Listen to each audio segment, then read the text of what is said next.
las 7 iglesias del Apocalipsis. Seguimos con nuestro estudio de estas 7 iglesias que estaban ubicadas, ya hemos estudiado en Asia Menor, y estas fueron instauradas por el apóstol Pablo, algunas y otras por sus discípulos, y hoy nos corresponde estudiar la iglesia de Tiatira.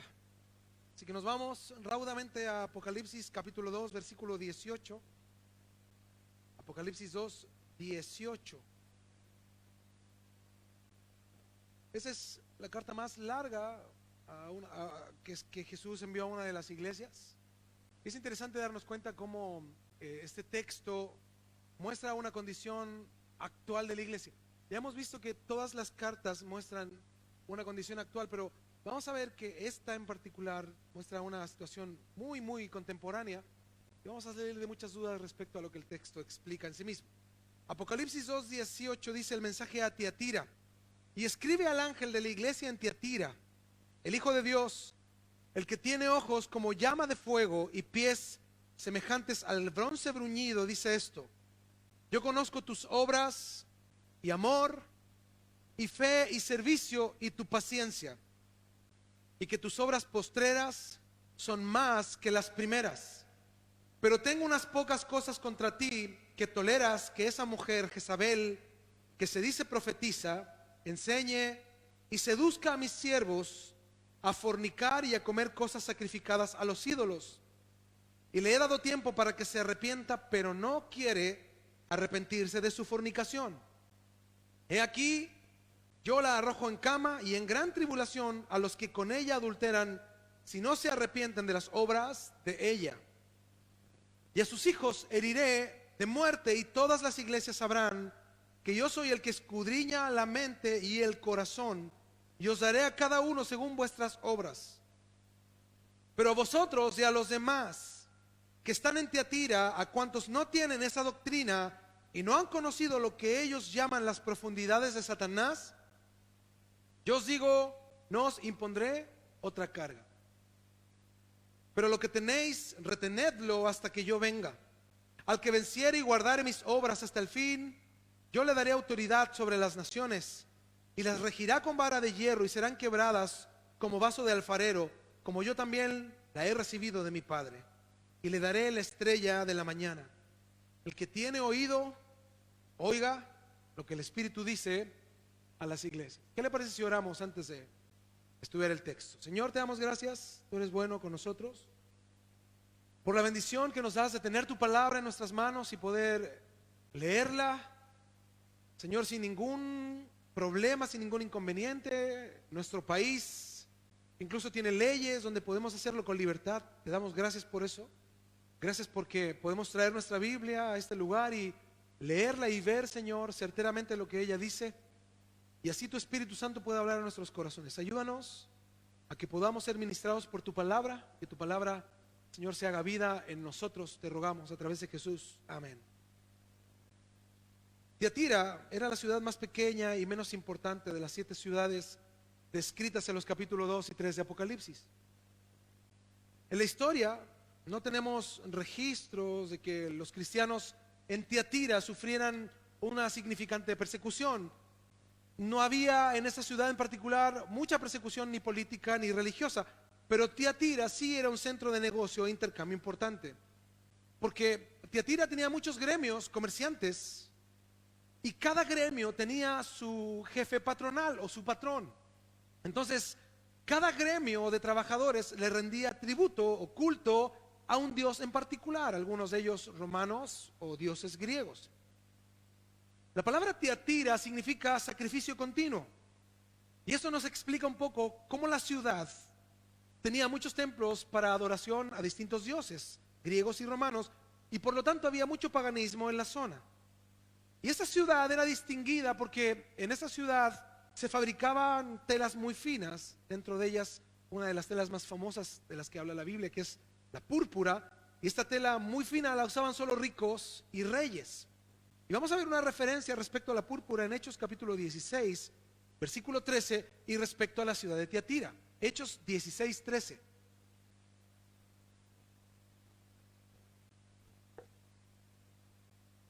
Dice, y un día de reposo, salimos fuera de la puerta junto al río donde solía hacerse la oración, y sentándonos hablamos a las mujeres que se habían reunido. Entonces una mujer llamada Lidia, vendedora de púrpura, ¿de dónde dice? De la ciudad de Tiatira, que adoraba a Dios, estaba oyendo, y el Señor abrió el corazón de ella para que estuviese atenta a lo que Pablo decía. Qué impresionante es esta declaración. Ella adoraba a Dios. O sea, ella sabía que Dios del cielo, era el único Dios. Vivía en una ciudad pagana, pero ella adoraba al Dios verdadero. Pero así todo, ¿qué tuvo que hacer Dios? Dice, y el Señor abrió el corazón de ella para que estuviese atenta a lo que Pablo decía. Y el hecho de estar atenta a la palabra de Dios, dice, y cuando fue bautizada, producto de una verdadera conversión, producto de un discipulado y producto de la realidad del evangelio en su vida, y cuando fue bautizada y su familia nos rogó diciendo, si habéis juzgado que yo sea fiel al Señor, entrad a mi casa y posad. Y nos obligó a quedarnos. ¿Cuál era el objetivo de que se quedaran? ¿Porque le caía bien Pablo? Qué curioso, ¿no? ¿Cuál era el objetivo de Lidia de que ellos se quedaran? Porque ellos eran verdaderamente hombres de Dios que exhortaban verdaderamente la palabra de Dios. ¿Cuál era el anhelo de ella? Retenerlos lo más posible en casa para que le enseñaran lo más posible, para que aprendieran lo más posible, para que crecieran lo más posible, ella y su familia. Esto nos muestra un anhelo de esta mujer, Lidia, de Tiatira, por la palabra de Dios. ¿Cuántos tienen ese anhelo? No me responden. Si aquí algunos empiezan a mirar el reloj aquí, ya. Estaba empezando la prédica ya. Oye, pues ya tengo hambre. Ahí ya me están hablando las tripas. El anhelo por la palabra de Dios. Yo veía un testimonio de los misioneros en la India, como los hermanos, después de 2-3 horas de aprender un texto, no los dejan irse a los hermanos. ¿Qué ese otro ratito? Le dicen. ¿Y cuánto? Otras 2 o 3 horas. Y terminan esas otras 3 horas, ya 6 horas. ¿Y qué ese otro ratito? ¿Cuánto? Pues hasta que usted ya reviente, le dice. Hasta que ya no dé más. Necesitamos oír la palabra de Dios. Fíjate qué inconsecuentes somos nosotros, que tenemos la libertad de hacerlo, pero ¿qué nos gobierna? Mira, no tan solo el reloj, sino que mi corazón despegado de la palabra de Dios. Mi anhelo es que el pastor predique 15 minutos, una verdad profunda, y pueda irme yo a hacer mis cosas. Qué triste, ¿no? Por eso cuando cantábamos delante, entender que la adoración es rendirnos a Dios, pero saber que esta rendición hoy nos va a permitir estar con Él por la eternidad, significa que en verdad debemos de aprender a dar tiempo a las cosas de Dios, que son más importantes y trascendentes que toda tu vida. ¿Sí lo crees? Más trascendente que todo, que tu trabajo, que tu vida, que tu familia, que todo, la palabra de Dios. Es lo único que te va a permitir edificar las vidas de tus familiares, predicar a los que están perdidos, a tus familiares que creen que son cristianos pero no lo son, que se están yendo al infierno. Si tú no te conviertes a Dios, ellos se van a perder. ¿Y te quieres ir ahora aquí rápido? Imagínate. Nuestra falta de devoción no nos centra en que hay un destino eterno en nosotros y en los que conocemos. Por eso necesitamos de Dios y de su palabra. Había una carretera que conectaba Pérgamo y Sardis, y en medio pasaba por Tiatira. Y aquí es donde podemos entender el por qué Tiatira, a pesar de ser una ciudad pequeña, tenía mucho comercio, porque era una parada entre dos ciudades. No nos olvidemos que en ese tiempo no habían automóviles, todo el transporte era o por medio de carga y animales o peatonal. Entonces Tiatira se transformó en una ciudad de paso obligatorio. Entonces Tiatira tomó fama, además de las telas finas, por la falsificación de telas. Muchos consideraban a los habitantes de Tiatira como mentirosos, engañadores, porque vendían telas corrientes y las hacían parecer telas finas. Entonces la fama de que Tiatira era una ciudad de engaño y de mentira era una realidad de las ciudades aledañas y de los viajantes. La ciudad de Tiatira tenía un templo dedicado al dios Apolos, hijo de Zeus. Apolos era el dios de la belleza y se le daba culto a la belleza. También era el dios de las artes manuales o de los artesanos, de los fabricantes de cosas. Ellos rendían culto a Apolos. También era el dios de la adivinación. Aquí creían que el destino de las personas estaba dirigido por los astros. Entonces todos los que querían saber algo de su futuro se acercaban al templo de Apolo. Existían las fiestas patronales y estaban acostumbrados a estas fiestas, ya que los sindicatos de trabajadores, al rendirle culto a algunos dioses, generaba que todo trabajador en Tiatira perteneciera a un sindicato. Y este sindicato tenía un patrón o un patrono. Este patrono se le adoraban algunos días durante el año y se ofrecían fiestas y actividades. Por eso el problema para los cristianos en Tiatira es que en esta ciudad no era tanto la adoración al emperador, sino que para yo poder trabajar necesitaba yo pertenecer a un sindicato. Qué curioso, ¿no? Eso se parece mucho a algunas cosas de hoy. Algunas empresas grandes, para que tú puedas trabajar tienes que pertenecer o no. Y cuando se van a huelga, ¿no? Y te dicen, no, estamos en huelga. Y tú dices, pero yo no quiero estar en huelga. Pues que perteneces ¿a qué? Al sindicato. Te hacen pertenecer a algo. Eso pasaba con los hermanos en Tiatira. Para poder trabajar debían obligatoriamente de pertenecer a estos sindicatos que demandaban asistencia obligatoria y devoción a las fiestas de adoración al dios patrono del sindicato. En este caso, Apolos. Entonces estos templos griegos tenían oráculos, los que constituían un aspecto fundamental de la religión y cultura griega. El oráculo, para que usted entienda, es la respuesta de Dios con minúscula, no es del Dios del cielo, era la respuesta de los dioses griegos dada a través de una pregunta en particular. Por esta razón en Tiatira la adivinación era fundamental. Estos oráculos necesitaban intérprete. Entonces en los templos habían profetisas quienes transmitían el mensaje de estos dioses a quienes solicitaban respuesta. O sea, tú necesitabas saber algo y acudías a través del oráculo o respuesta a estas profetisas. Yo traje una imagen. Esta imagen es de, si alcanzan a verla, ¿verdad? Este es Egeo, un mítico rey de Atenas, consultando a la Pitia, porque así se llamaban las profetisas. No Pitia, hermanos, por favor, no cambie el acento. Pitia. A la Pitia, igual lo otro también tiene sentido, pero es Pitia. El oráculo délfico en este caso, o del dios Delfos. Entonces esta profetisa está sentada aquí en un trípode y la inscripción en la copa identifica a la Pitia con la diosa Temis. Entonces nosotros podemos ver que históricamente las personas, para recibir respuesta respecto a una pregunta, acudían con la Pitia o la profetisa. Gracias, hija. Ahora, el oráculo de Delfos, donde estaba el templo de Apolos, fue un santuario dedicado principalmente al dios Apolos. Es más, esta construcción o edificación ya extinta nos muestra el templo de Apolos. Imagínense, ahí hay personas abajo, ¿sí las alcanzan a ver? Imagínense el tamaño de ese templo y la profundidad de ese templo. Impresionante. Entonces, acá se invocaba el oráculo de Delfos y este santuario estaba dedicado absolutamente al dios Apolos. Y aquí actuaban estas profetisas llamadas Pitias, de donde viene el nombre pitonisa. Entonces las sacerdotisas del templo, quienes interpretaban las respuestas de los dioses, estaban constantemente en este templo. Y esto es muy interesante porque vemos que las personas en Tiatira estaban acostumbrados a buscar respuestas y que esta respuesta fuera dada por una profeta pitonisa, y ellos obedecían la respuesta de la mujer pitonisa, porque ella daba a entender que la devoción a los dioses griegos y romanos tenía una respuesta solo por medio de la Pitia. Ahora, en medio de esta ciudad había una iglesia a la que Jesús ama profundamente y les envía una carta por medio del apóstol Juan. Yo hice el siguiente ejercicio mental. Dije, imagínate un domingo por la mañana, estamos todos aquí y pasa el pastor y da aviso y dice: hermanos, les voy a leer una carta de Jesús enviada por el apóstol Juan. O sea, el escritor es el apóstol Juan, pero quien la envía directamente es Jesús.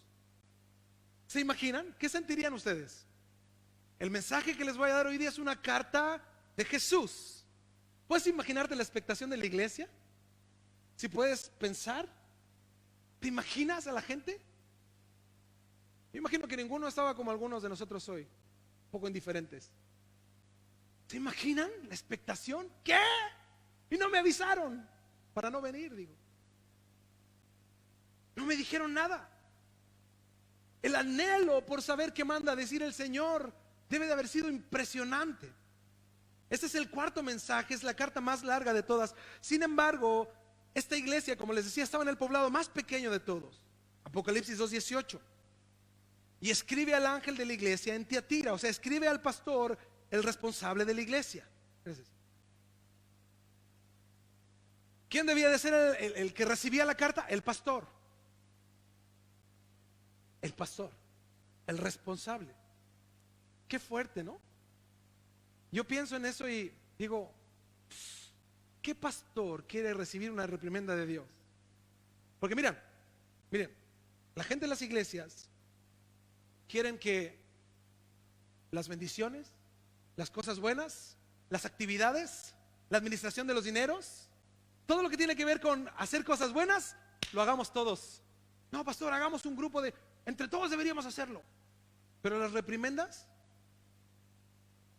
no, usted es el pastor. Usted es el culpable. Fíjate, ¿no? Mente de poco cristiano. Solo quiero una parte de. Es como los cristianos que buscan o compran las Biblias con promesa. ¿Ha visto? No, yo voy a comprar una Biblia para estudio, pastor. La Biblia de promesas. Solo leen las promesas. Nunca lo que Dios demanda de ellos. Es más, le borran con lápiz ahí cuando dice la Biblia, arrepiéntete, lo borran. Ah, esa no. Eso no es para mí. Escribe al ángel de la iglesia en Tiatira. ¿Quién escribe? Fíjense, el Hijo de Dios. Jesús enfatiza inicialmente su deidad. En la cultura judía y también en parte en la cultura griega, ser hijo significaba tener la naturaleza del Padre. Entonces, cuando Jesús dice el Hijo de Dios, Él enfatiza que Él tiene la naturaleza de Dios. ¿Se acuerdan cuando Jesús le dijo a Juan y a Jacobo, cómo les dijo? ¿Los hijos de qué? Del trueno. ¿Por qué les dijo hijos del trueno? ¿Los conocía o no? ¿Cuál era la naturaleza de ellos? Mira, Juan no hablaba así, hermanos, por favor. A los 100 años sí, pero cuando lo conoció Jesús, Señor, ¿qué te están diciendo? ¿Le vamos a pegar al tiro? Vamos. ¿Qué te dijeron, Jesús? Yo salgo por ti. Entre los dos, mira, con Jacobo y Pedro no afirma. Le damos. Así hay textos que indican el carácter de ellos. ¿Cómo les puso Jesús? Hijos del trueno, el carácter del trueno estaban ellos. Estallaban rápido. Jesús dice, yo soy el Hijo de Dios. En mí está la naturaleza de Dios. Es más, Jesús declara con este inicio, yo soy Dios. Wow. Dice, el que tiene ojos como llama de fuego. Esto significa en el original, quien todo lo ve, quien todo lo sabe, para pagar a cada uno según su obra. Dice, y pies semejantes al bronce bruñido. En ese lugar habían artesanos, y las personas en Tiatira comprendían muy bien esto. Ellos trabajaban el bronce en el fuego, que era el metal en ese tiempo más fuerte conocido en ese entonces. Entonces Jesús enfatiza ahí su pureza, su fuerza, sus pies son fuertes e inconmovibles. Imagínate la figura que ve Juan, imponente, ojos con llamas de fuego y estos pies de bronce brilloso que solo traen majestad, autoridad, la increíble presencia de Jesús. Imagínense lo que está contemplando Juan, una figura imponente, majestuosa, y prosigue ante su propia impresión. Yo me imagino a Juan mirando a Jesús, porque eso es lo que Juan relata. Ojos de fuego y sus pies como bronce bruñido, brillantes. ¿Cómo lo explicaba? Así lo hizo, para que ellos se dieran cuenta de lo que estaba viendo Juan. Dice, el Hijo de Dios, el que tiene ojos como llamas de fuego y pies semejantes a bronce bruñido, dice esto. ¿Se imaginan con esa introducción cómo estaba la iglesia? ¿Qué va a decir? Yo me imagino a algunos sudando, ¿no? Algunos preocupados y otros, los menos sensibles al Espíritu Santo, así indiferentes, ¿no? A ver qué va a decir ahora. ¿De qué va a hablar? ¿Será de Dios verdaderamente? Lo dudo. Hay gente así, ¿no? Yo conozco tus obras, 19. Yo sé todo de ti. Esta palabra, obras, en el griego es la palabra ergón, que significa buenas obras. Jesús le está diciendo, yo conozco tus buenas obras, lo que haces bien. Dice, y amor y fe y servicio y tu paciencia, que se traduce a perseverancia. Y que tus obras postreras son mejores, son más que las primeras. Jesús les dice que hay 4 áreas donde han obrado bien. Amor. Amor real, el amor de Dios. En fe, esta palabra se traduce como fidelidad y lealtad al Señor. Servicio en el original es diaconía. ¿Se acuerdan lo que significa la palabra diaconía? De donde viene la terminología diácono, el que está ocupado de las labores de la casa. Eso significa el que sirve a todos. O sea, un diácono es una persona que está dispuesto a servir a todos, no a servirse de todos. Ustedes, si se cumplen ese rol, diaconía, sirven a todos. Son los primeros que llegan, los últimos que se van, los que están dispuestos a limpiar, a barrer, que se ocupan de absolutamente todo. Como una mujer en su casa, ¿verdad? Que sabe si alguien le movió una figurita ahí de la mesita, saben. Y pregunta, ¿no? Con música tétrica, ¿quién me movió eso?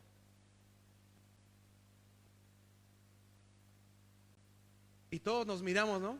¿Fuiste tú? ¿Fuiste tú? Diaconía. Ellos servían con todo el corazón al Señor, y perseverancia, upomone en el griego, que significa resistencia. Entonces ellos habían obrado bien en amor, en fidelidad, en servicio y en resistir. En cuanto al amor, Tiatira pasó la prueba. En cuanto a la fe, se mantuvieron firmes, fieles, no decayeron. En cuanto al servicio, lo hacían con amor y no dejaron su primer amor, como en Éfeso. Es más, habían incrementado en mejorar su servicio y sus obras. En cuanto a la perseverancia, habían resistido en medio de los sindicatos, en medio de la presión social, se mantuvieron firmes. Ahora, si nosotros solo supiéramos esta parte o estos textos, hubiésemos llegado a la siguiente conclusión: que así debe ser una iglesia. Humanamente eso pensamos: fe, amor, servicio, perseverancia. Muchos hubieran dicho: esta es una iglesia modelo. Es una iglesia modelo. Así debe de ser la iglesia. Solo amor, solo fe, solo perseverancia, solo servicio. Para eso estamos en el mundo. ¿Estás seguro? ¿Estás completamente seguro?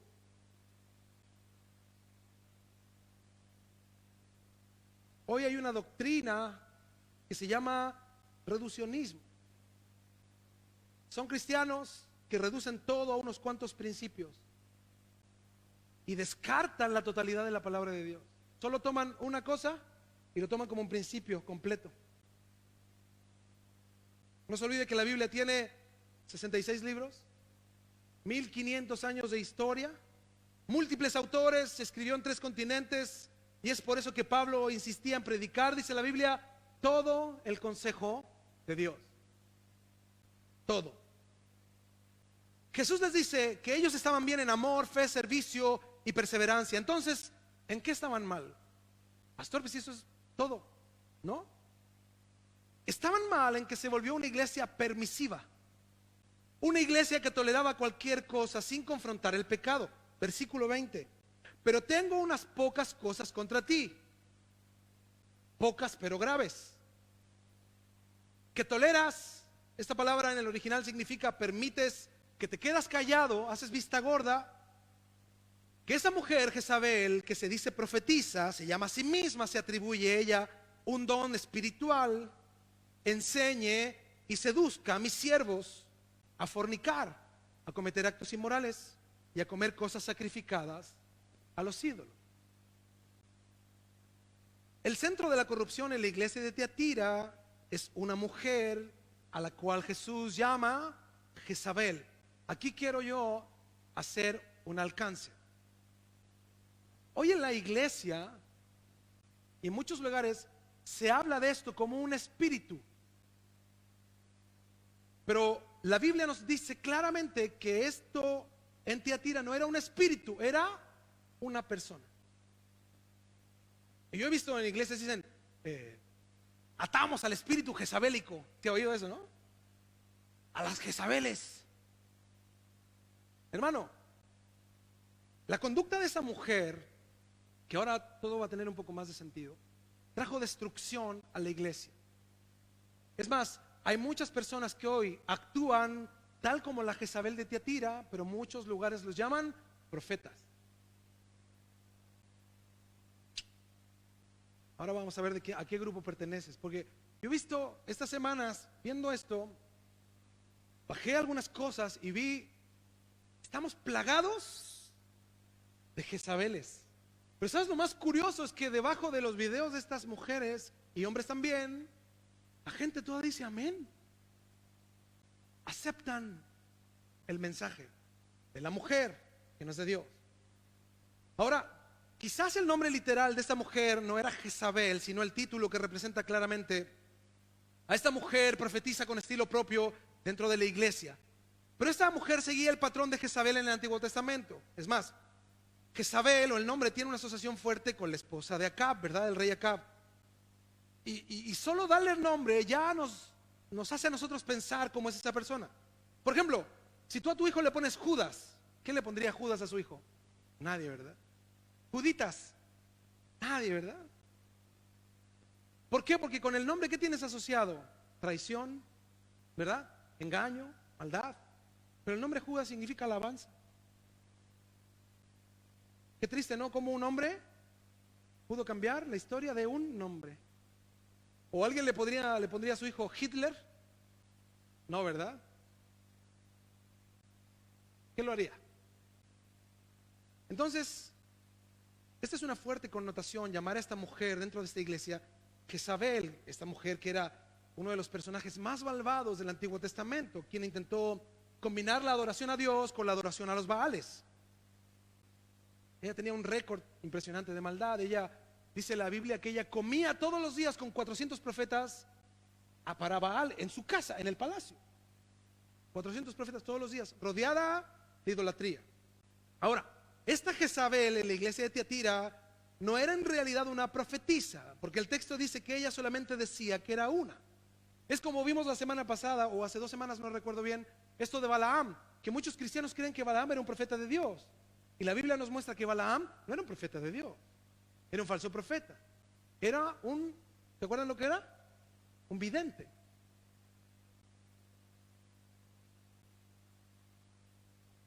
Esta mujer decía ser una profeta, ocupaba el cargo de profeta en la iglesia y la gente creía el mensaje de la profetisa. Pero al parecer los cristianos dentro de la iglesia estaban divididos porque había un grupo que creía en ella como profetisa y otro grupo que no. Y este es el por qué Jesús da esta advertencia. En Tiatira, esta maligna mujer había penetrado hasta el corazón de la iglesia. La dejaban enseñar, toleraban sus enseñanzas y la obedecían. Por eso Cristo dice varias cosas al respecto de esta mujer. Dice primero que ella dice ser profetisa y no lo es. Dice, ella seduce a mis siervos, doulos, la palabra siervos, o aquellos quien yo he comprado, ella los seduce. ¿Para qué los seduce? Para fornicar o ir tras la inmoralidad y tras la idolatría. Es por eso que Jesús describe el pecado específico de esta mujer, Jezabel. Ella era una influencia inmoral e impiadosa para los hermanos. Era una mujer que conducía a los hermanos a pecar. Conducía a los hermanos a la inmoralidad y la idolatría. Y yo puse un ejemplo. A lo mejor un hermano era invitado a la reunión mensual del gremio orfebre. Y la reunión se iba a realizar en el templo de Apolo. Y este hermano tenía dudas de decir, ¿tendré que ir? ¿Qué dice el Señor? Es la pregunta que muchos se hacen, ¿no? ¿Qué dirá el Señor de esto? Como que Dios tiene que iluminarte en el momento teniendo la Biblia. ¿Qué dirá el Señor? ¿Tendré que ir al templo de Apolos? ¿Llevar sacrificio? ¿Comérmelo, la comida que ellos comen, venerando al Dios? ¿Estará bien? ¿Se enojará el Señor? Como algunos hermanos dicen, pastor, ¿está bien que yo vaya a la fiesta de fin de año sin mi esposa? Porque en el trabajo dicen que sin esposa. ¿Estará bien que vaya a la fiesta de fin de año sin mi esposo, pastor? Dicen que sin esposo. Ay, hay que quedarse allá. ¿Por qué hay gente que pregunta eso? Por lo menos yo personalmente considero que esas son preguntas ya respondidas, ¿no? ¿Sí o no? Eso espero. Son preguntas respondidas. ¿Qué dirá Dios de eso? Entonces ellos tenían que ir a este templo de Apolos el día de su patrón, de su trabajo. Tenían que llevar ofrendas, sacrificio, presentarlo ante el dios Apolos. Y tenían que ellos comer de las comidas ofrecidas al dios, porque era parte de la liturgia que ellos debían de hacer.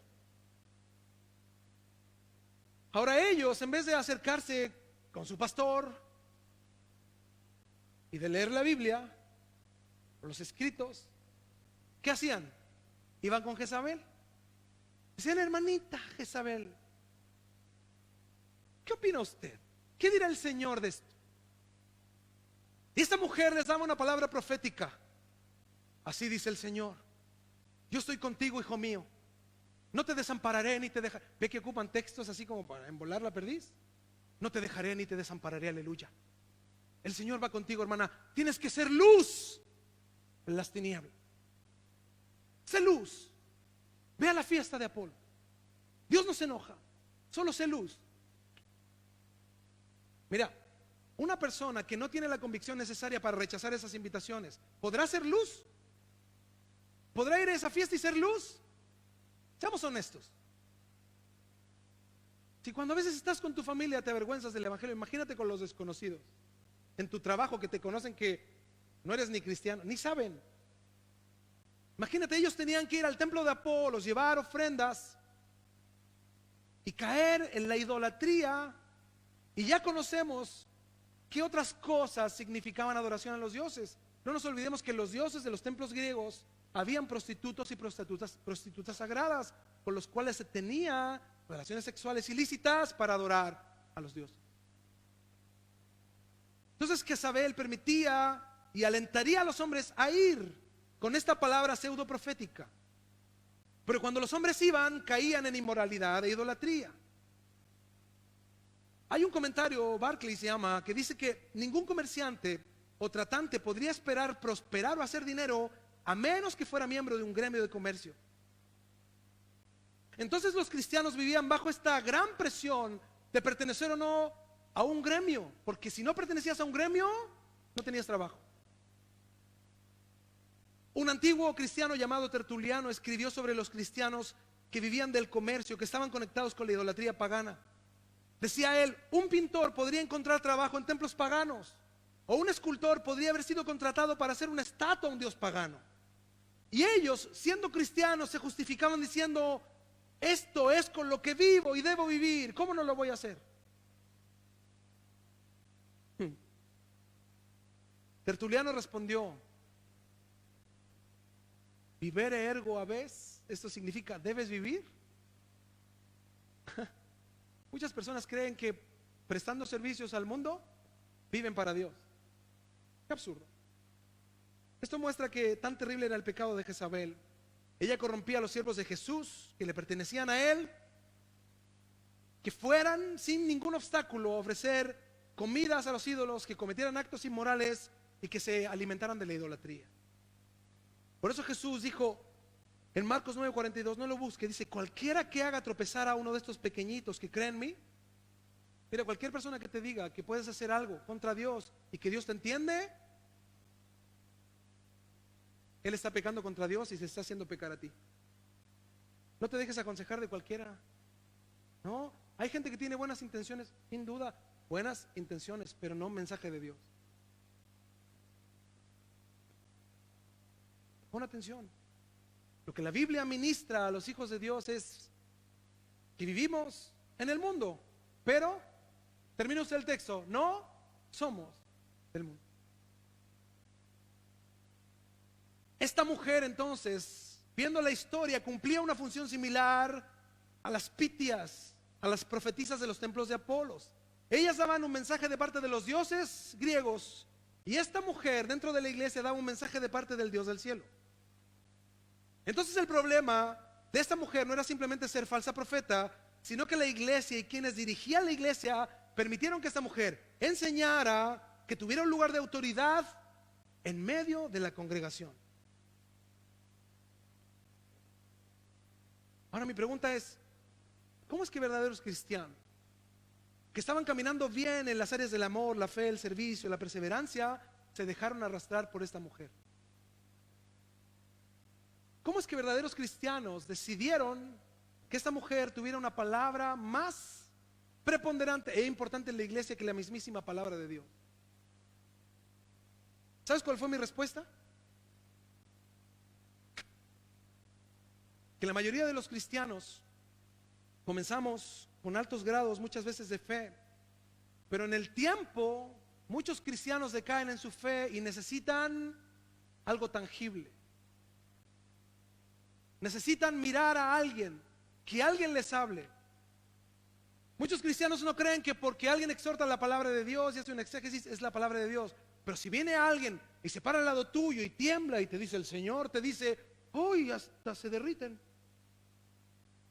Fíjate, ¿por qué el mensaje no es efectivo del mismo modo de arriba del púlpito, como que alguien venga a tu lado, te toque y te haga tiritar y temblar y sientas algo?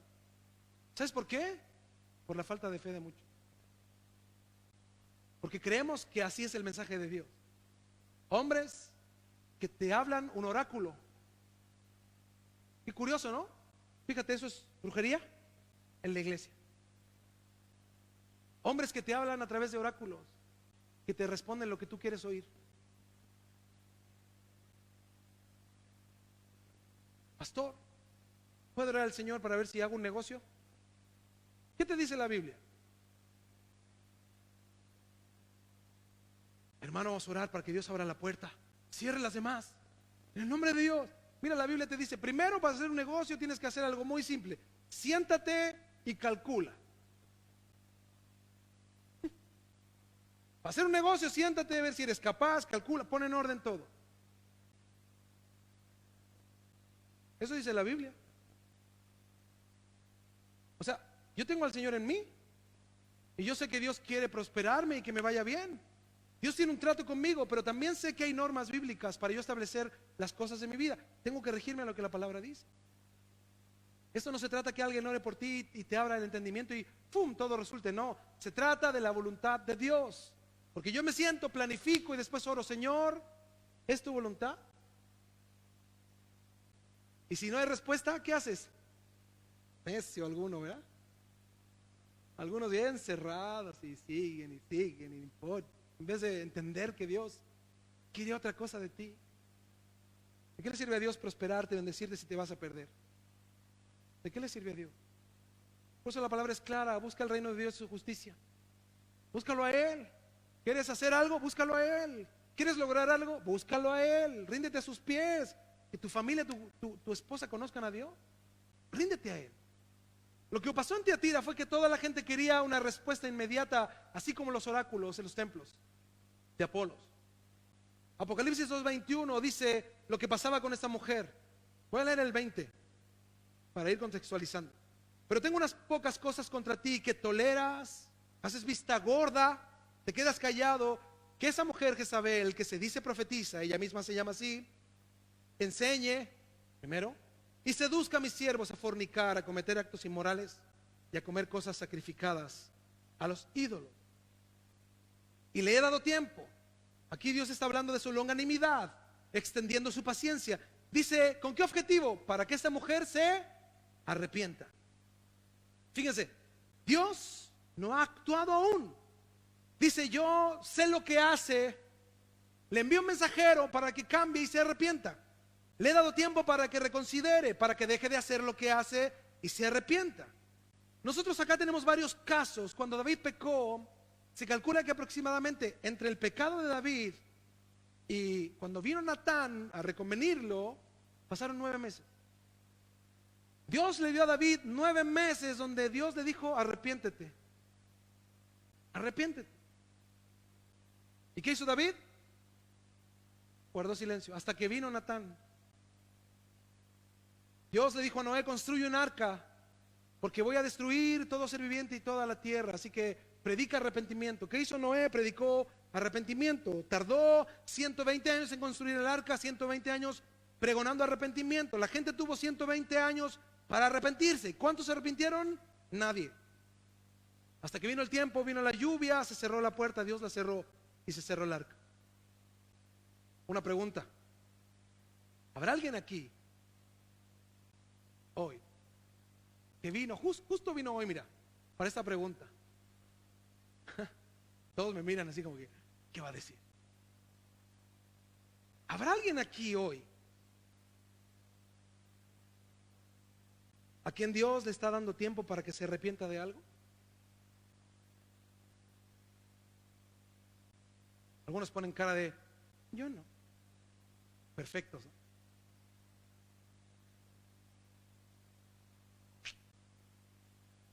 Quizás Dios te trajo hoy acá, te llamó, está hablando acerca de algo y aún no respondes con arrepentimiento. ¿Habrá algo que Dios está trayendo a tu mente ahora? Que te está diciendo directamente, es tiempo de que te arrepientas. Y le he dado tiempo para que se arrepienta. ¿Cómo continúa el texto? Pero no quiere arrepentirse de su fornicación. Le fue dado tiempo, Dios le advirtió, pero ella, ¿qué dice? No quiere arrepentirse de sus caminos prohibidos. Esta mujer no quiere arrepentirse. O sea, no es que no pueda, no quiere. Está todo bien. Es esa gente que hace cosas malas y creen que son buenas. ¿Qué hacer con los cristianos que tienen malos caminos y no se arrepienten? Esta mujer considera que está bien llevar incluso al ocultismo a los creyentes, generar falsas doctrinas en medio de la iglesia. Y hay mucha gente que justifica esta clase de hermanos. Pero si pastor, no está tan mal, no importa, no es tan malo, aislémoslo. ¿No es tan malo? Esta mujer estaba causando estragos en medio de la congregación. Pero lo más increíble es que Dios le dio tiempo de arrepentirse. Fíjate, a pesar de lo que estaba haciendo, Dios le dijo, arrepiéntete. Pero esta mujer, ¿qué dijo? No quiero arrepentirme. No quiso. Y aquí Dios expresa en el siguiente texto, 22, que se acabó el tiempo de arrepentimiento. ¿Qué? ¿Pastor? ¿Estás seguro? ¿Se acabó? Mira, Dios tiene límites, por si no lo sabían. Dios es amor, sí, pero también es un juez justo. Justo. ¿Y qué dice el texto? He aquí, yo, como no se arrepiente, como ya le di tiempo, yo la arrojo, ¿qué dice? En cama. A ella la postraré en cama. Wow. Yo estudié muchas interpretaciones de este texto y hay algunos estudiosos que consideran que esto significa que esta mujer ya está destinada al infierno. O sea, como no se va a arrepentir ni se arrepentirá, aunque caiga en cama y se enferme, nunca reconocerá que lo que tiene viene de ella y no de Dios. Así hay mucha gente que hasta en el nicho de muerte está ahí, jurándose ser buenos, jurándose poder salvarse ellos mismos, no creyendo en Dios. Hay gente que se muere sin creer en Dios. Nosotros sabemos que Dios conoce el corazón, las intenciones de este. Muchos cristianos se creen mejor que Dios y pudieran considerar que esta acción es opuesta a la misericordia de Dios. Pero bíblicamente también es una versión correcta. Bíblicamente hablando, vemos que Dios da tiempo de arrepentimiento limitado. Nosotros estamos viviendo en un tiempo limitado de Dios. La longanimidad de Dios tiene un fin. Tiene un fin. La iglesia tiene un inicio, Pentecostés, y un final. ¿Sabes cuál es el final de la iglesia? Para los que no vinieron al curso, otra vez, el arrebatamiento. Ese es el periodo de la iglesia. ¿Quién está o fue salvo antes del Pentecostés? ¿O antes de Jesús? ¿O después del arrebatamiento? No pertenece a la iglesia. ¿Y quién es la iglesia? La esposa. Ella no quiso arrepentirse. Y el texto dice que Dios la arrojó en cama. La palabra cama en el griego lo hemos estudiado ya muchas veces y es bastante didáctico porque significa clean o es el griego la palabra klin, que significa postrado por enfermedad o echado en un féretro. Esto significa una enfermedad mortal. De esta palabra viene la palabra clínica, que es conjunto de camas, ¿no? Entonces el 22 dice: he aquí yo la arrojo en cama a ella. Esta es su consecuencia por no arrepentirse, una enfermedad que la llevará a la muerte. Y probablemente, de acuerdo a lo que el texto nos dice, esta muerte no tan solo es física, sino espiritual. He aquí yo la arrojo en cama a ella, dice, y en gran tribulación a los que con ella adulteran. Mira, a los que le hicieron caso, wow, es impresionante, no están exentos. Hay pastores que yo no sabía. Yo como lo veía ahí sentado ahí con su chapita de ujier, yo pensé que a ella la arrojo en cama una enfermedad que la llevará a la muerte, y en gran tribulación a los que con ella adulteran, si no se arrepienten de las obras de ella. Mira, a ella le dio tiempo de arrepentimiento y terminó el tiempo de ella. ¿Y ahora qué tiempo comenzó? ¿El de arrepentimiento de quiénes? De los que le hacían caso. Pero, pastor, ¿y tengo que dejar de verla a Jezabel? Somos súper amigos. Somos súper amigos. ¿Cómo? ¿Cómo dejo de verla? ¿Qué dice Dios? Mira, el tiempo de arrepentimiento se acabó para ella. Ahora viene el tiempo tuyo. ¿Te arrepientes o no? A los que adulteran con ella, dice. Ese es un llamado de Jesús a que se volvieran a Él. Mira, que dejes de mirar al hombre y te vuelvas a Dios. Y aquí vemos tres grupos. El primero, los que buscan consejo en esta mujer son los que se dejaban guiar por ella. Aquellos que en vez de volverse a Dios la miraban como mensajera de Dios, y ella los llevaba a pecar contra Dios. Ellos, por hacer caso a esta mujer, honraban a otros dioses. Por eso se les identifica en el texto que adulteraron con ella, porque realmente no es un acto ilícito o sexual con la mujer en sí mismo, sino que esta mujer los llevaba a ser infieles al Señor, porque honraron a otros dioses. Hay muchas iglesias que practican el ocultismo, y los hermanos, algunos lo saben, están de acuerdo. Actos de ocultismo en las iglesias. Yo el otro día vi una de las iglesias más grandes de Guatemala, donde hay un grupo musical, y ahí estoy dando un dato, que pertenece a esta iglesia, que es muy famoso este grupo musical. Pero en su iglesia, ¿sabes lo que hicieron? Pusieron una mesa y uno de los pastores agarró un cabrito y lo degolló en vivo y en directo. Y tomó la sangre del cabrito que asesinó y se manchó y dijo: así hizo Cristo por mí. Imagínate, ¿qué es eso? ¿Eso es cristiano? Seamos honestos. Y hacemos básicamente racionales. ¿Eso es de Dios? Eso es brujería. Hoy vemos en las iglesias hermanos que están actuando como los judaizantes, llevando las cosas de los judíos a las iglesias. Algunos con pañitos, otros con kipá, algunos hablando en términos hebreos. Shalom Adonai Elohim, aleluya, Yahvé. ¿Qué es eso? Por eso yo una vez les dije, yo aprendí una cosa: ¿qué es más valioso? Mira, ser del pueblo de Dios o ser la esposa de Cristo. O sea, solo velo desde esa perspectiva. ¿Qué es más valioso? ¿Qué es más importante en una familia? ¿Ser la esposa del rey o vivir en la ciudad del rey? Qué increíble, ¿no? Dios nos llamó a ser la esposa del rey. Los que no se arrepienten, entonces dice el texto, a los que quieren seguir apoyando las conductas o lo han hecho en algún momento, vean que esta mujer, y sépanlo, dice él públicamente, no es profetisa de Dios. ¿Se imaginan a Jezabel sentada en la iglesia como estaba? Porque aquí no da el nombre directo, pero todos sabían quién era. ¿Se imaginan esa iglesia? Aquí Jesús está hablando a esta mujer primero, y segundo, a los que con ella adulteran, a sus amiguis. A esos del grupo de WhatsApp, amiguis.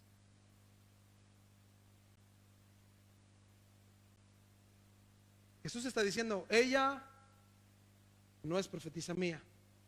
Solo se autonombró. Sus palabras, enseñanzas y consejos han debilitado la iglesia y a muchos de sus miembros. Es por eso Jesús dice que es urgente que se arrepientan. Una falsa doctrina provoca liviandad en la iglesia, y esta liviandad en la iglesia provoca que la iglesia no sirva a Cristo, sino a otros dioses. Vamos a ver un ejemplo con los corintios. Primera de Corintios 11 es un texto que leemos mucho y muchas iglesias han diluido para adoptar ciertas conductas que son contra la Biblia. Y aquí Pablo habla a los corintios y les dice que su apreciación personal y su desorden ha provocado que muchos hermanos en la iglesia hagan lo que no tienen que hacer. Primera de Corintios 11, 27.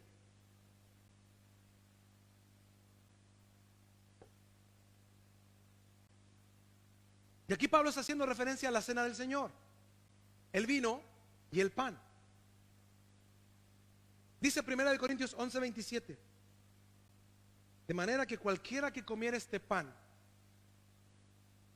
o bebiera esta copa del Señor indignamente.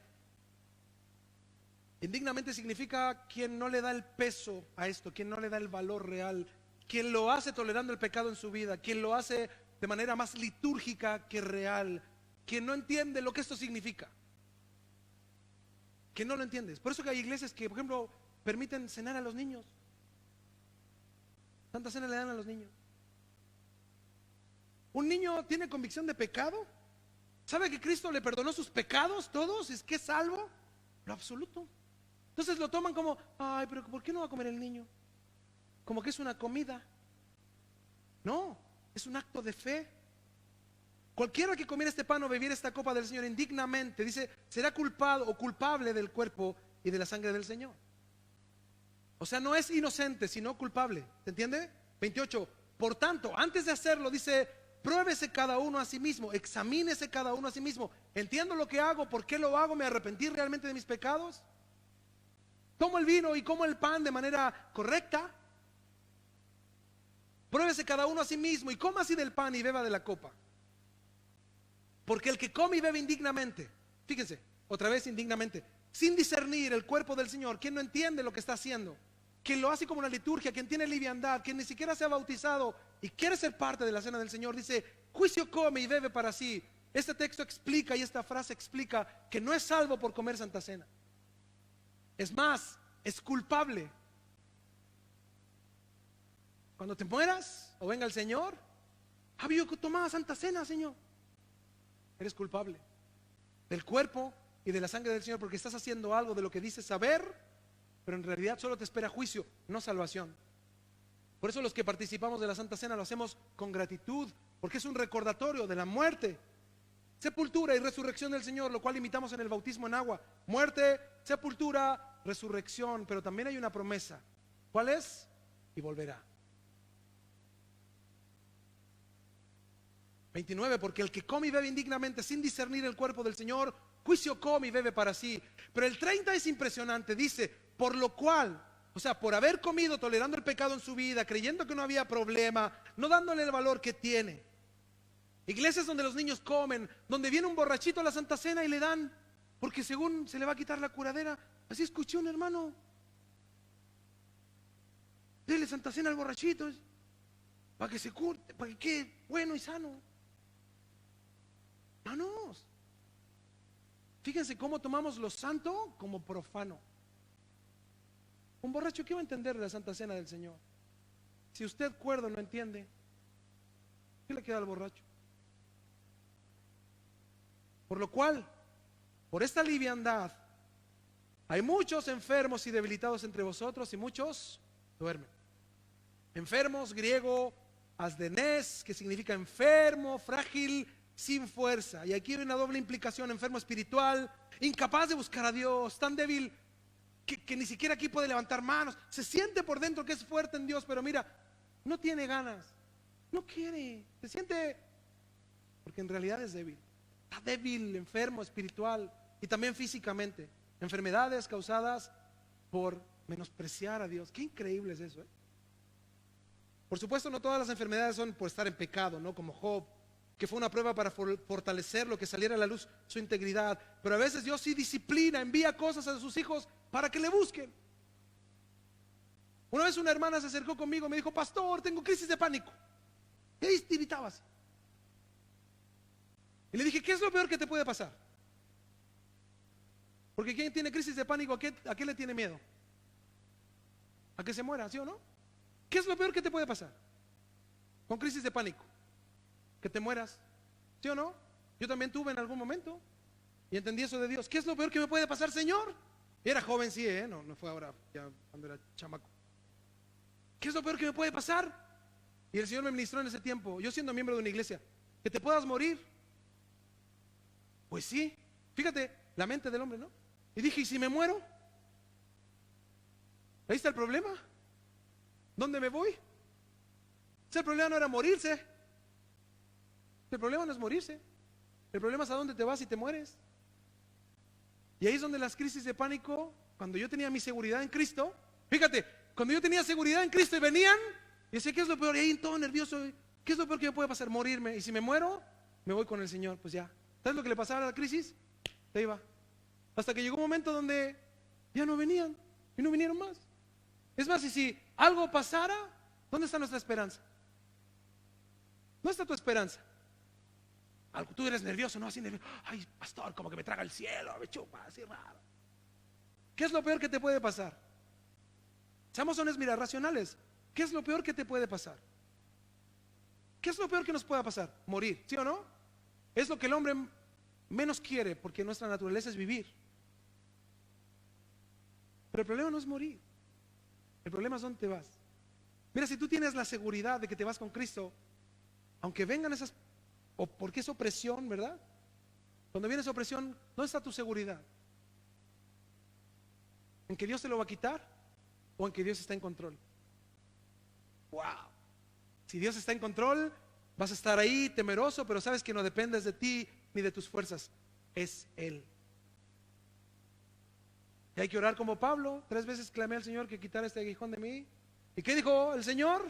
Bástate mi gracia, porque mi poder se perfecciona en tu debilidad. Por eso cuando vivimos cosas, yo tengo algunas enfermedades que no les puedo contar, pero yo sé que son como el cordelito corto de Dios para mí. Yo lo sé. Como que Dios me tiene ahí con el cordelito corto, porque si me quitara todo, quién sabe. Pero ahí Dios me tiene, mira, con el cordelito cortito. Y ahí yo cuando me duele algo, ¡ay! Me acuerdo de que Él es mi redentor, mi salvador, que Él está conmigo, que ha tenido misericordia de mí, que puedo estar aquí frente a ustedes. Misericordia de mí. Por eso cuando algo pasa, tu mente y tu corazón deben estar postrados a los pies de Dios. Él está en control. Ahora pregúntale a tu Dios si lo que estás viviendo es por tu culpa o es un trato de Él. Wow. Por lo cual dice, porque gente toma las cosas de Dios con liviandad. Hay muchos enfermos y debilitados, en el griego arrostos, que significa tener dolencias. Aquí hay una doble implicación: tener enfermedades o dolencias del cuerpo, y también hay personas que sufren de debilidades porque están apartados de Dios. Enfermos y debilitados entre vosotros, y muchos duermen. Eso en el griego es koimao, que significa morir, muerte. Doble implicación: muerte espiritual. Los famosos, los que yo les digo, los Walking Dead cristianos, muertos vivientes, creen que viven, como los Walking Dead creen que están vivos, ¿verdad? Pero todos los demás saben que están muertos. Así hay muchos hermanos en las iglesias, como una de las iglesias que vamos a estudiar más adelante. Tú crees que vives porque tienes de todo, porque te va bien. Tú crees que vives, dice, pero la Biblia dice, pero estás muerto. Muerte espiritual y muerte física. Personas que por seguir en su pecado, Dios los entrega.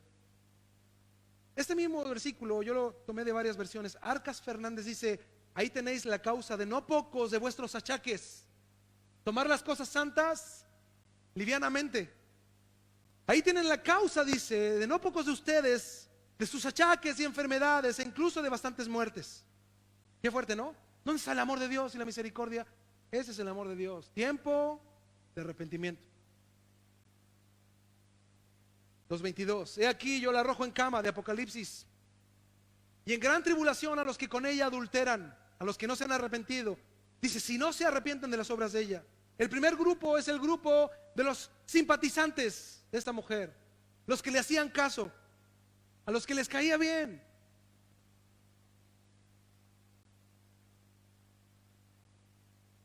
He aquí yo la arrojo en cama, y en gran tribulación a los que con ella adulteran, si no se arrepienten de las obras de ella. Wow. La palabra tribulación en el griego es elipsis. Dice que a esta mujer le echará en cama y los que adulteran con ella vivirán un proceso entre su arrepentimiento y el proceso de arrepentimiento de gran tribulación. Esta palabra significa de elipsis en el griego, que significa gran presión, gran estrechez.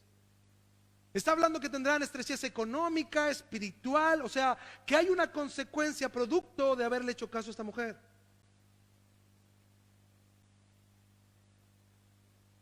De elipsis, gran estrechez, gran presión, gran angustia, porque Dios lo va a permitir para que te arrepientas genuinamente y te vuelvas a Él. Genuinamente. He aquí yo la arrojo en cama, sentenciada ya Jezabel, y en gran tribulación a los que con ella adulteran, si no se arrepienten, si no cambian de modo de pensar respecto al pecado, llamar al pecado pecado, a lo bueno bueno, a lo malo malo, rechazar lo que no es bíblico, aceptar lo que la Biblia dice que es verdad y hacer lo que la Biblia enseña a hacer. Si no se arrepienten, dice, de las obras de ella. Primer grupo. Segundo grupo, y a sus hijos heriré de muerte. El primer grupo son los simpatizantes. El segundo, los hijos. Wow. Aquí vemos el otro grupo, hijos. Eso significa engendrados por ella. Quienes son como ella. No quienes le hicieron caso, sino quienes son como ella. Esos también están convencidos de que esta mujer es guiada por Dios, y asimismo ellos se dicen ser guiados por Dios. Son gente que si no iba Jezabel a la iglesia, ellos que decían, pero estoy yo. Yo también soy usado por Dios. Aleluya, amén. ¿Te puedo dar una palabra de Dios? Producto de que esta falsa profetisa ahora está postrada. Les da un tiempo ahora de arrepentimiento a sus seguidores, pero a sus hijos dice, los heriré de muerte. Esto significa, ya no hay tiempo tampoco para ellos. Dice, todas las iglesias sabrán que yo soy el que escudriña la mente y el corazón, y os daré a cada uno según vuestras obras. Este texto dice, yo sacaré a la luz la verdad. Por eso delante preguntaba, ¿a cuántos Dios nos habla hoy y nos dice, mira, estás en un tiempo donde te puedes arrepentir? Porque si no, ay pastor, pero Dios no es así. Si es así, mala noticia. Dios no es así. Si es así, Él sacará a la luz las cosas. ¿Qué prefieres? ¿Tú crees que a la mujer Jezabel no la conocían en la iglesia? Llegó a un límite. Llegó a un límite donde esa mujer que estaba ahí sentada en la iglesia, todos sabían quién era. Toda la iglesia ahora sabía quién era. Y además ahora la iglesia podía identificar a los que comulgaban con ella y a los que se sentían hijos de ella. Aquí hay un juicio para dos grupos, más esta mujer.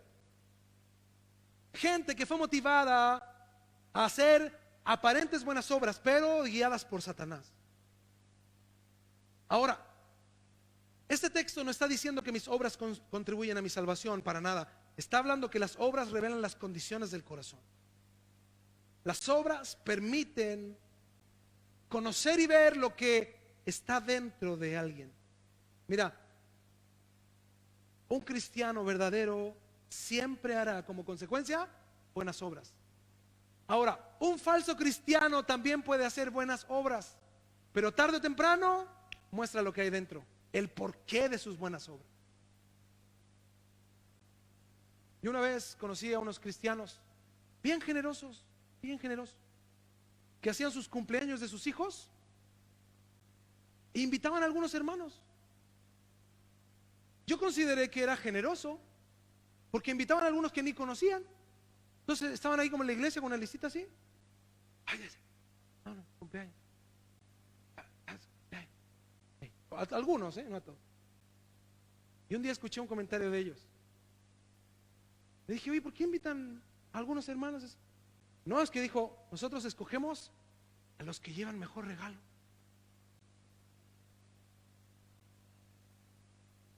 ¿Cuál era la intención? Mira, aparentemente la intención era buena o no.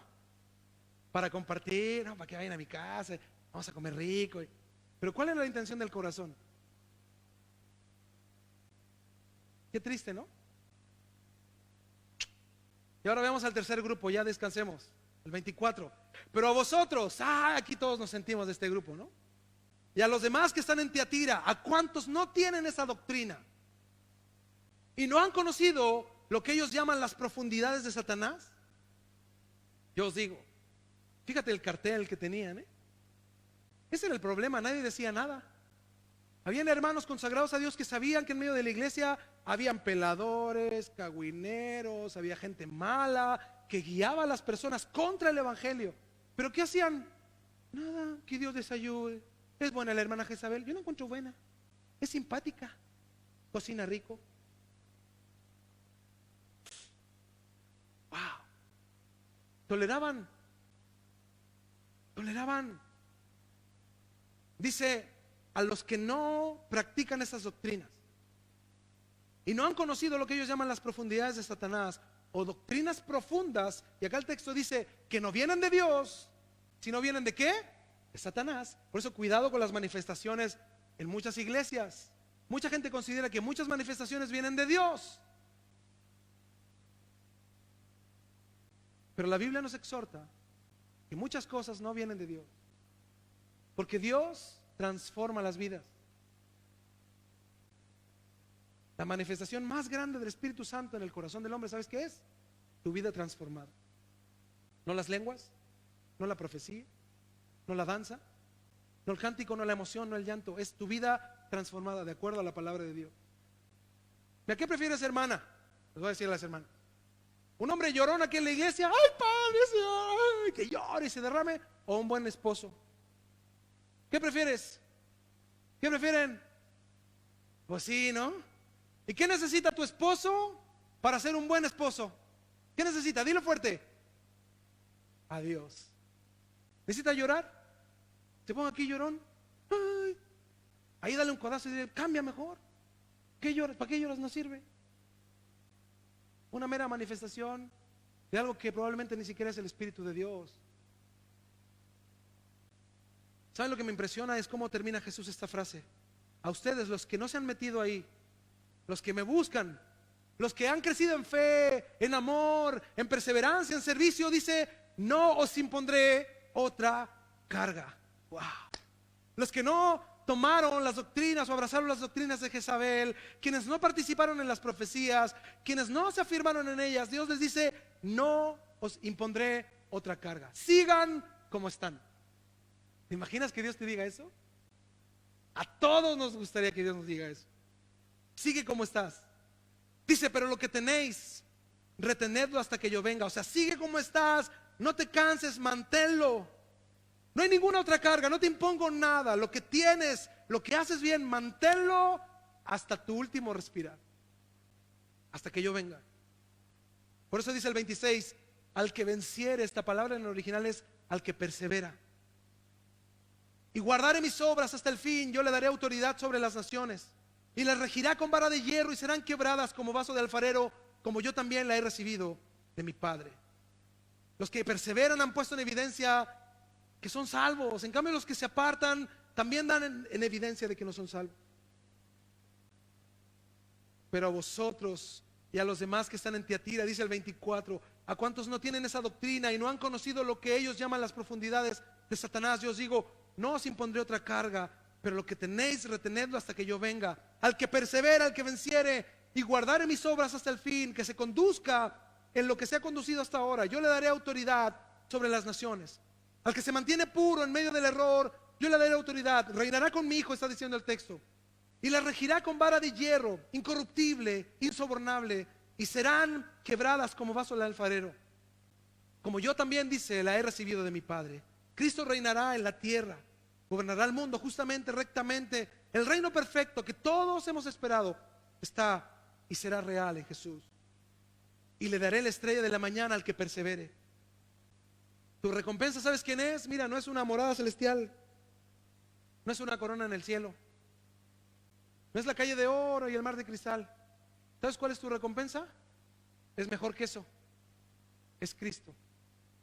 Wow. Mi recompensa es mirar y estar con Cristo. ¿No es eso más grandioso que todo? ¿Te imaginas? ¿Qué vas a hacer en ese momento? Cuando estés frente a Cristo y le daré la estrella de la mañana. El que tiene oído para oír, o el que tiene oído, oiga lo que el Espíritu dice a las iglesias. ¿Qué tú haces después de esta carta? En Tiatira. ¿Qué hizo el liderazgo de la iglesia después de esta lectura? ¿Qué esperaba la congregación del pastor y del liderazgo de la iglesia? ¿Qué se imaginan ustedes después de que leyeron esta carta? ¿Qué hace la iglesia después de oírla? ¿Cantas? ¿Lloras? ¿Quedas en silencio? ¿Oras, te arrodillas? ¿O simplemente te vas a tu casa? ¿O realmente quedas impactado? Yo imaginariamente me quise sentar en la iglesia de Tiatira después de esta exhortación, y me imaginaba en medio de esa iglesia haciendo un análisis. ¿En qué estoy? ¿A qué grupo pertenezco? Porque si he sido engañado, tengo esperanza porque me puedo arrepentir. Pensaba yo y decía, la primera persona que iba a rechazar ese mensaje, ¿sabes quién iba a ser? Jezabel. Me imaginaba en medio de la congregación esa mujer poniéndose de pie, siendo grosera con todos, altanera, diciendo la siguiente frase: ¿quién se va conmigo? Esta iglesia no es de Dios. ¿Por qué no es de Dios? Porque salió a la luz su naturaleza. Por eso esta persona no considera que el lugar es de Dios. Pero es increíble que el que está hablando es el mismísimo Dios.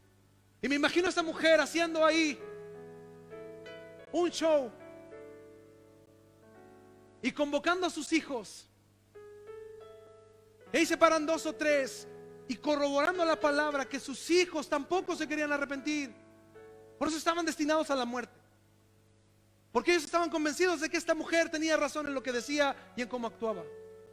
Qué triste es cuando nos cerramos a la revelación de Dios en nuestra mente. Dios nos habla en amor y había juicio para una persona, y esa persona demuestra el juicio inmediato. ¿Cuál era la consecuencia? Postrada en cama, en enfermedad, hasta que muriera. La iglesia iba a ver que la palabra de Dios iba a cumplir cabalmente.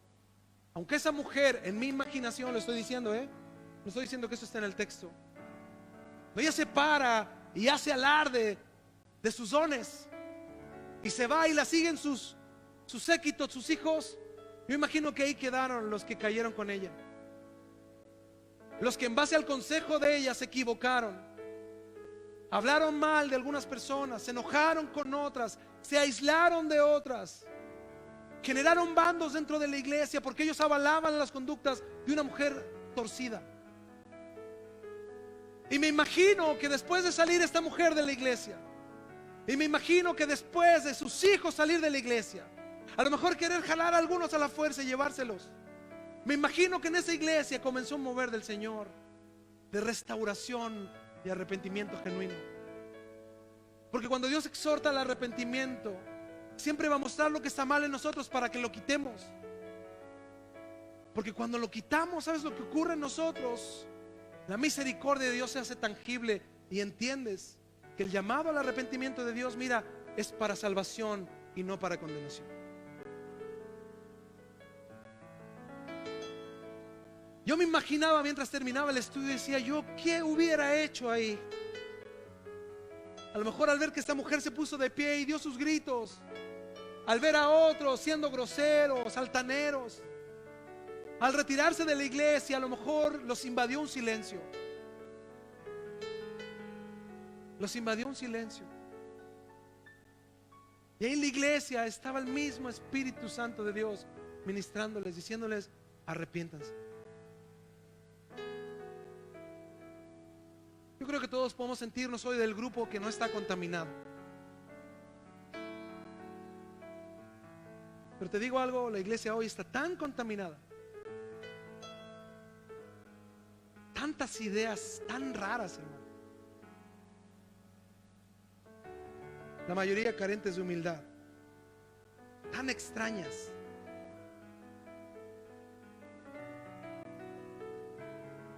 Hay tanto error, tanto error. Hay tantos conceptos personales dentro de las iglesias. Hay altos conceptos de algunos, incapacidad de arrepentimiento de otros, características muy similares a Tiatira.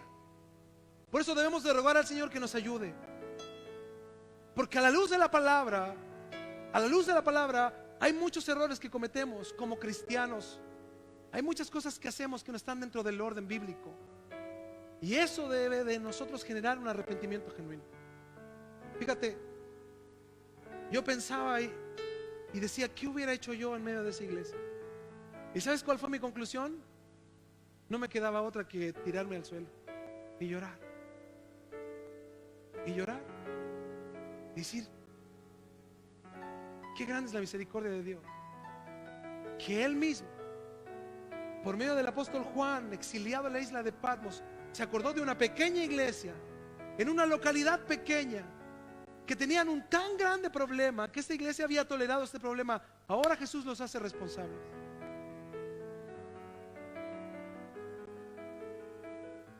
¿Sabes cómo termina la historia en Tiatira? Así.